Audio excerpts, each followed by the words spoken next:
ਤੈਨੂੰ ਕਿਹਾ ਵੀ ਸੀ ਯਾਰ 1 to 5 ਲੈ ਜਾ ਕਰ ਯਾਰ। ਉਹ ਯਾਰ ਇਹਨੂੰ ਬੰਦ ਕਰ ਦੇ। ਆ ਬੰਦ ਹੋ ਗਈ ਆ ਪਹਿਲੇ ਯਾਰ।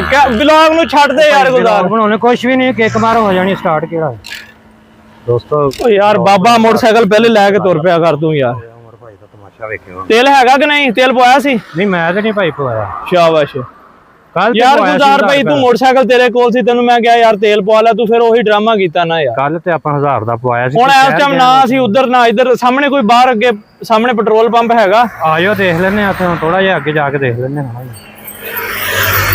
ਹੁਣ ਤੋੜ ਕੇ ਲੈ ਜਾਣੀ ਪੈਣੀ ਯਾਰ।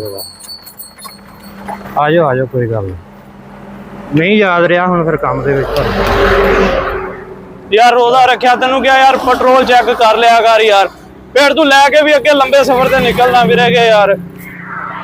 ਕੁਛ ਨਹੀਂ ਹੁੰਦਾ। ਓ ਯਾਰ ਕਿਤੇ ਗੱਡੀ ਵੱਜ ਜਾਏਗੀ ਮੇਰਾ ਭਰਾ ਨਾ ਯਾਰ। ਵਲੌਗ ਸ਼ੂਟ ਕਰ ਛੱਡ ਦੇ ਯਾਰ। ਵਲੌਗ ਬੜਾ ਟੌਰੀ ਬਣਨਾ ਭਾਈ। ਆਜਾ ਓ ਯਾਰ ਚੱਲ ਠੀਕ ਆ ਫਿਰ ਬਣਾ।